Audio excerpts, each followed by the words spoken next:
Olá, eu sou Antônia Márcia Vale e neste Agenda Econômica nós vamos falar sobre processos administrativos entre grandes empresas que devem impostos e o governo que faz a cobrança dos tributos. O tema é pouco conhecido porque, em primeiro momento, diz respeito apenas às empresas envolvidas e ao governo. Mas na parte que envolve o governo, diz respeito a todos os cidadãos, porque o imposto arrecadado é utilizado no financiamento dos serviços que o Estado presta a todos nós. E por isso, o projeto de lei que recria o voto de qualidade do presidente do Conselho Administrativo de Recursos Fiscais é um dos principais temas da agenda econômica do Senado neste segundo semestre. Para nos explicar o que é esse projeto e qual a importância dele na vida do cidadão comum, eu recebo aqui na Agenda Econômica o Isaac Falcão, presidente do Sindicato Nacional dos Auditores Fiscais da Receita Federal do Brasil. Isaac, muito obrigada pela sua presença aqui na Agenda Econômica. Obrigado, Antônio. Então, eu queria que você começasse nos explicando aqui para o nosso telespectador um pouco sobre esses processos que a gente ouve falar muito pouco, mas que a gente sabe que são processos da conta de trilhão, né? Mais de 1 trilhão de reais. O que são esses processos? Como é que acontece esses processos de empresas que devem impostos ao Brasil, ao governo brasileiro? Sim. Antônia, o CARF, ele se insere num contexto em que a administração tributária pode e deve rever os seus próprios atos quando eles não são corretos, né? Ela faz uma revisão ordinária dos seus próprios atos. Ele deveria estar nesse contexto. O que acontece? Quando um auditor fiscal encontra numa empresa, né, numa pessoa jurídica ou numa pessoa física, indícios de que faltou o recolhimento de algum imposto, faltou o reconhecimento de algum imposto, ele faz o lançamento, ou de algum outro tributo, né? Ele faz um lançamento de ofício do crédito tributário. E esse lançamento de ofício constitui o crédito, e esse crédito vai ser revisto por um processo administrativo tributário.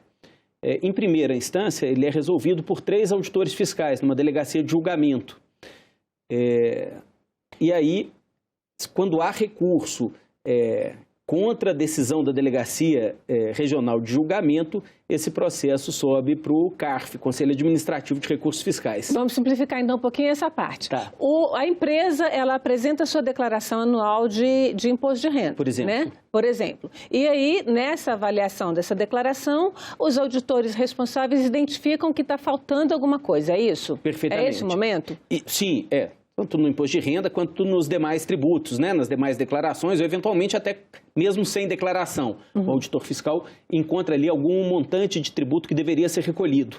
E que não foi recolhido. E que não foi recolhido. Aí ele faz o lançamento de ofício, constitui o crédito tributário, né, que deveria ter sido reconhecido pelo contribuinte e recolhido, mas não foi, aí ele reconhece o crédito tributário e faz, então, o primeiro ato que lá na frente vai se desdobrar numa cobrança do tributo. E aí ele avisa, quem é que avisa para a empresa? Olha, empresa X, você está devendo Y de imposto de renda, ou de PIS, ou de COFINS, qualquer um desses impostos que são arrecadados pelo governo federal. Isso. O próprio auditor fiscal que fez o lançamento. Ele dá ciência à empresa daquele lançamento e ela pode, concordando, ela pode realizar o pagamento ou parcelar. E se ela discordar, ela pode recorrer. E ela recorrendo, isso será julgado por um conjunto de auditores fiscais numa delegacia de julgamento.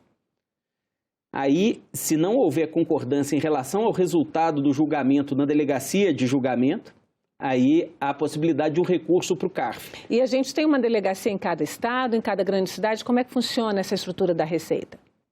Não há delegacias em todos os estados, né? Mas há em todas as regiões fiscais. Sempre há uma delegacia de julgamento que é jurisdicionante daquele estabelecimento, daquele contribuinte. Só para a gente ter uma ideia dessa estrutura, essas delegacias de regiões fiscais, as regiões fiscais coincidem com as regiões políticas? Norte-Sul, Sudeste, Centro-Oeste?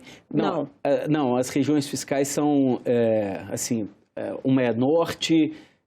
No Nordeste nós temos 3 regiões fiscais, são 10 regiões fiscais no total. Entendi. Então, essas 10 regiões são responsáveis por esse processo todo. E aí, não concordando, recorre-se ao CARF, que funciona em Brasília. Que funciona em Brasília. Tá. Aí o que acontece no CARF é que há a participação de conselheiros indicados pelo Estado brasileiro, são auditores fiscais, e há a participação de conselheiros indicados pelas federações empresariais. Esse é que é o modelo que é único, né? No mundo inteiro não há um outro país que faça isso. O mesmo número de conselheiros indicados pelas federações empresariais que indicados pelo Estado brasileiro. Aí o que acontece? Quando há empate, e eventualmente há, por exemplo, quando os conselheiros indicados pelas federações empresariais votam em um sentido e os conselheiros indicados pelo Estado brasileiro votam num outro sentido, aí você tem um empate. Isso era resolvido pelo presidente da turma que está julgando, da sessão ou do CARF. E aí, esse era o chamado voto de qualidade.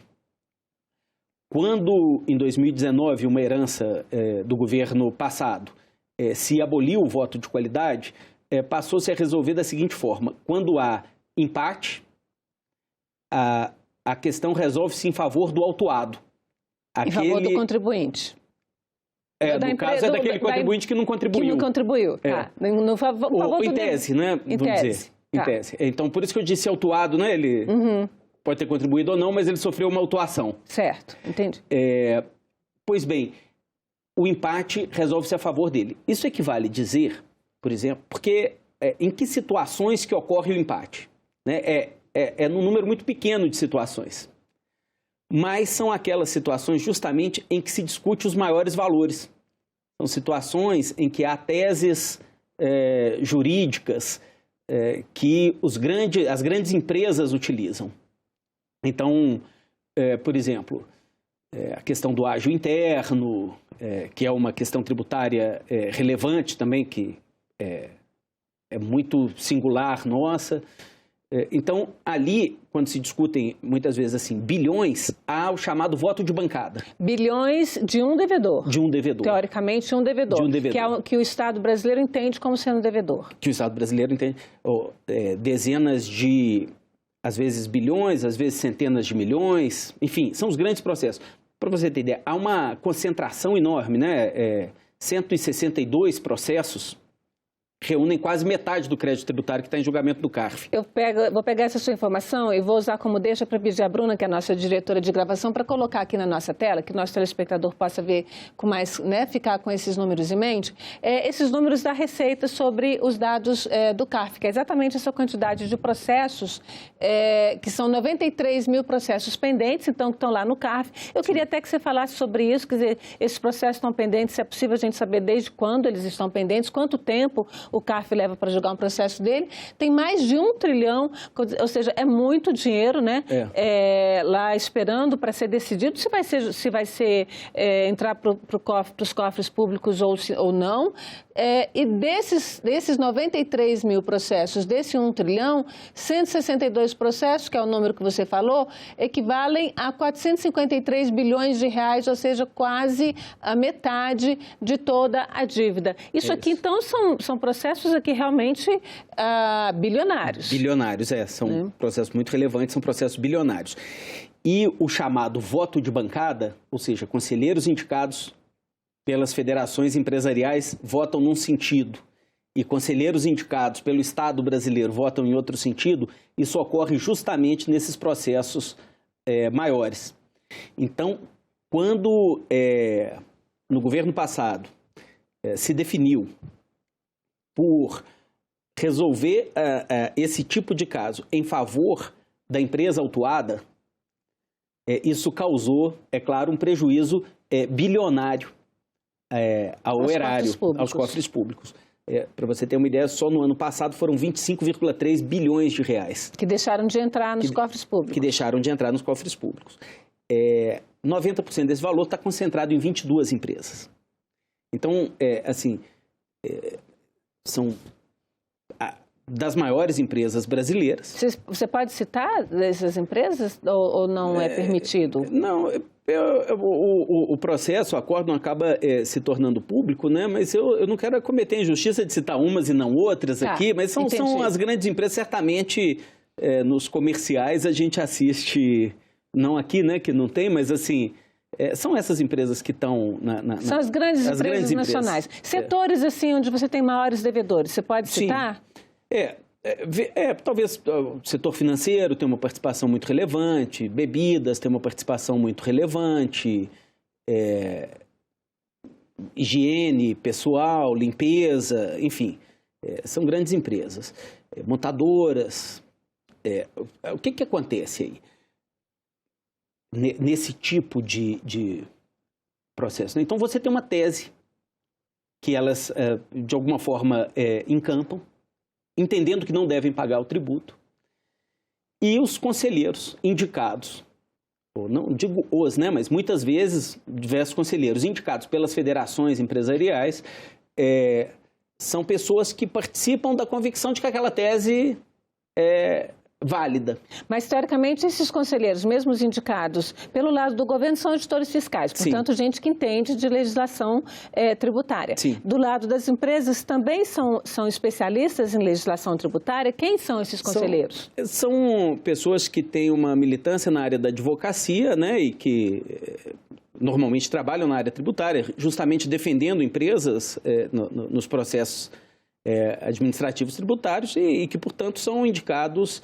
mas tem também acadêmicos, enfim, e que são indicados pelas federações empresariais. Agora, é claro que a federação empresarial, elas têm no seu estatuto a missão de defender os interesses daqueles que são seus filiados, né? Então, é de se esperar que ela se organize de forma a escolher pessoas que não contrariem esses interesses, né? Enfim. Então, nós temos... fica uma coisa mais corporativa. Eventualmente, sim. Quer dizer, assim, o próprio ministro da Fazenda nominou isso como um escândalo patrimonialista, tendo em vista a singularidade, tendo em vista que isso só ocorre em um país do mundo, né? E tendo em vista que são os grandes devedores, as grandes empresas, aquelas que têm maior capacidade de contribuir e que, por meio de mecanismos como esse, contribuem com valores muito aquém da sua capacidade, o ministro chamou isso de um enorme escândalo patrimonialista. Quantos conselheiros têm assento no CARF, né? Porque o CARF é o central, é o nacional. São quantos conselheiros? Quantas pessoas julgam isso? Aí por volta de 80, eu creio... Então, é um conjunto muito grande. Sim, é um conjunto grande, né? Estão distribuídos em 3 seções por matérias e dentro delas... Mas todos esses, ao mesmo tempo, julgam um processo ou esses processos são como se fossem, digamos assim, câmaras? Dividido em turmas. Turmas, como tem nos tribunais superiores. Como tem nos tribunais, Entendi. Então, veja, isso por ter essa característica de uma concentração muito grande, poucos processos respondem por quase metade do estoque da dívida. Por ser algo relevante se comparado até com o PIB brasileiro, né? Por serem os maiores contribuintes, isso causa um ambiente de tremenda injustiça tributária. Tremenda injustiça, porque onde é que está a justiça no campo da tributação? Cada pessoa ou cada empresa paga tributos conforme a sua capacidade de contribuir.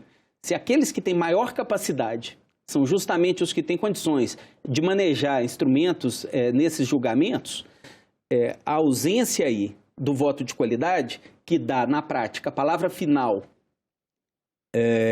nesses casos de voto de bancada, para aqueles conselheiros indicados pelas federações empresariais, isso faz com que justamente esses paguem muito menos, né? Então, você falou, e o que a gente está discutindo aqui é que esse projeto de lei que devolve o voto de qualidade ao presidente do CARF, que é um representante do Estado brasileiro, ele está aqui na pauta do Senado, né? E o que a gente tem é que né, tanto o governo hoje entende que deve ser a favor do Estado brasileiro. Sim, o que a gente tem é isso. O presidente, né, da turma, das sessões, enfim, é sempre um conselheiro, auditor fiscal, indicado pelo Estado brasileiro, né? No contexto de ser um tribunal em que o Estado está revendo seus próprios atos, né? Então, não caberia a palavra final estar justamente com aquele indicado pelo particular. Entendi. Você falou que um conselho nesses moldes só existe no Brasil. Só existe no Brasil. Outros países não têm conselhos onde o contribuinte possa recorrer? Tem, né? É muito comum, quase em todos os países tem conselhos, mas esses conselhos são formados por pessoas indicadas pelo Estado. Eventualmente tem uma participação de pessoas indicadas assim pela sociedade e tal, mas por federações empresariais, metade. Aí é só aqui no Brasil mesmo. Então, a gente está falando do projeto de lei 2.384 de 2023, que é esse projeto que devolve o voto de qualidade. E eu vou pedir para a Bruna novamente para colocar uma outra arte aqui, para a gente ter uma ideia de como fica. Né? Porque, assim, que são as mudanças, as alterações feitas no projeto que já foi votado na Câmara e que está entrando na pauta, está na pauta do Senado agora. Né? A gente tinha o CARF, só para deixar também esclarecer, o CARF é um conselho dos anos 1970. Não é isso? É um conselho bastante antigo. E desde que foi feito, o voto de qualidade era do presidente. Essa mudança, como você explicou, foi no fim de 2019. E aqui é o projeto aprovado na Câmara, que está na pauta do Senado. Quando o voto de desempate acontecer, né? No caso em que o processo chegue ao CARF e tenha sido necessário, tem dado o empate, tenha sido necessário aí, portanto, esse voto de desempate. A Receita Federal não poderá processar o contribuinte. Eu quero que você explique isso para a gente direitinho. O devedor fica isento das multas. Isso aqui, vamos explicar ponto por ponto. O débito pode ser parcelado em até 12 meses e há uma isenção de juros no caso dos pagamentos feitos em até 90 dias. Eu queria que você começasse nos dizendo o que significa a Receita Federal não poder processar o contribuinte, no caso aqui que está nesse processo administrativo, é não poder processar criminalmente, é isso? Na verdade, quando um crédito tributário é julgado procedente no CARF, ou seja, em última instância administrativa, né, então tem uma palavra final no âmbito do Poder Executivo de que aquele crédito tributário é válido. Ele foi regularmente constituído e ele é válido. Se ele é válido, aí é possível que ele tenha sido objeto de um crime de sonegação fiscal, né? Pode não ter sido, pode ter sido uma outra modalidade de inadimplemento que não implique um crime, né? Mas, eventualmente, pode configurar um crime, né, em tese. Então, quando configura, a partir desse momento, a Receita Federal faz uma representação, quando ela entende que configura um crime, ela faz uma representação para o Ministério Público Federal, para que ele tome as providências da ação penal.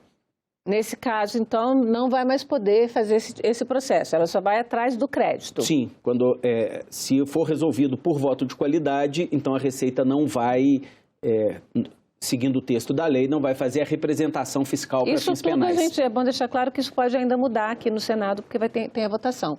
Essa isenção de multas, quanto tempo em média leva um processo desse? Porque, normalmente, quando você atrasa um pagamento, um cidadão comum, em qualquer transação comercial, atrasa um pagamento, ele tem multa. E tem juro. Sim. Né? Essa isenção de multa, o que isso significa? Para a gente ter uma ideia, assim, o Ministério do Planejamento fez uma conta que espera arrecadar, que se esses julgamentos voltarem a acontecer como eram antes, pode se arrecadar 50 bilhões de reais nesse ano ainda de 2023 e dinheiro que vai aí para os cofres públicos, né? Tanto para pagar projetos que o governo está tentando executar, quanto para tentar fazer superávit fiscal, né? O que significa abrir mão dessas multas?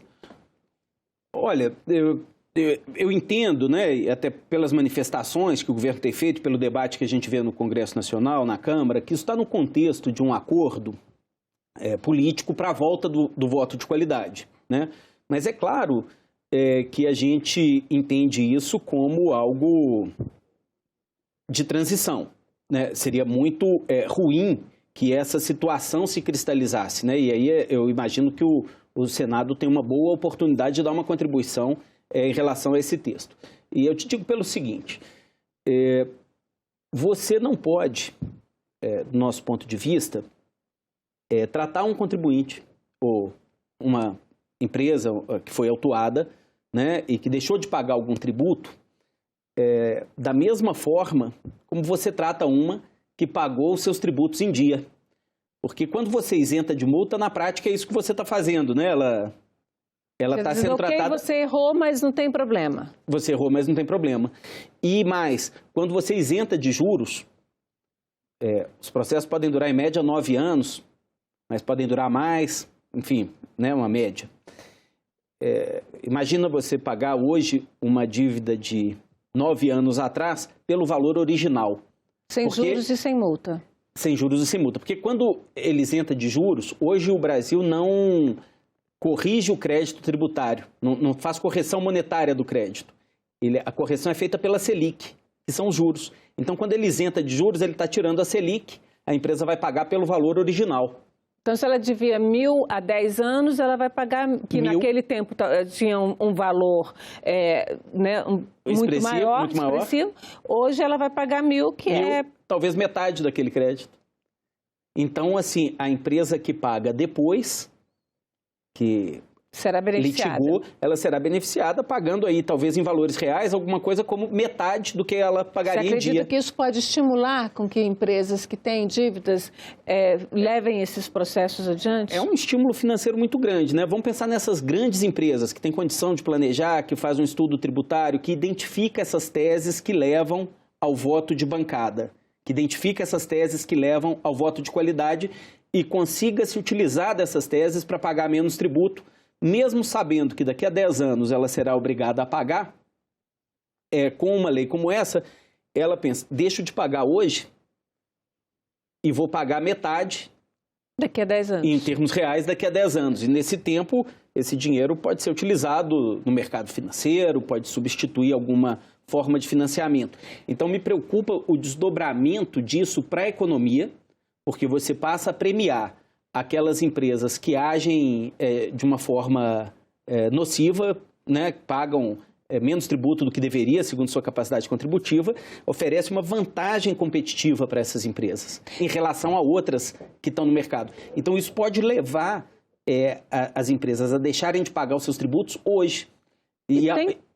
Tem como reduzir esse período de julgamentos, que você falou que é média 9 anos. Sim. Né? Em alguns outros países, esses conselhos podem julgar em no máximo 1 ano. Sim. Tem como reduzir esse prazo? Por que esse prazo é tão longo no Brasil? Quem sai beneficiado com isso? Num ambiente em que há uma cobrança insuficiente ou até nula de juros, né? Quem se beneficia é justamente aquele o que não adimpliu com a obrigação tributária, o que não pagou, né? Esse é o que vai se beneficiar. Então, numa economia concorrencial, né, ele tem vantagens grandes sobre os concorrentes dele. Então, isso é o que leva a um efeito cascata, né, de um setor inteiro parar de pagar, por exemplo.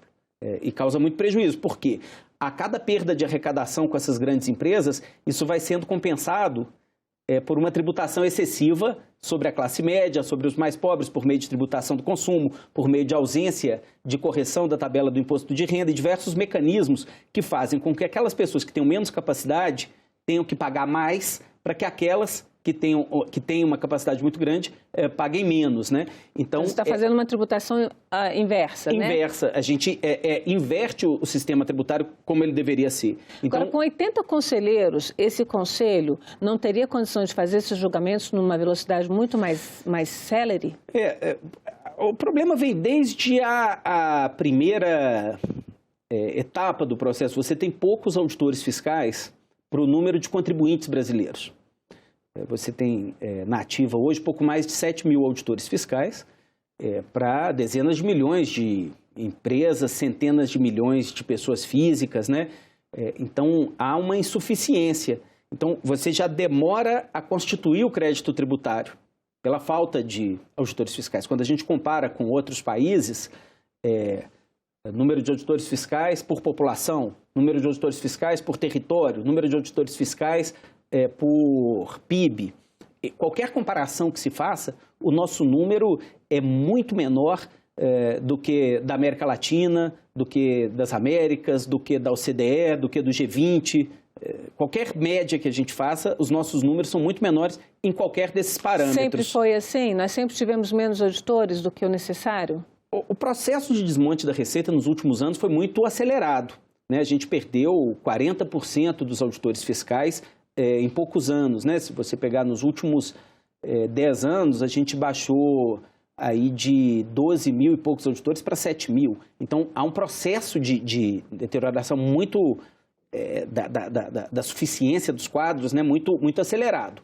Então, esse é um problema importante.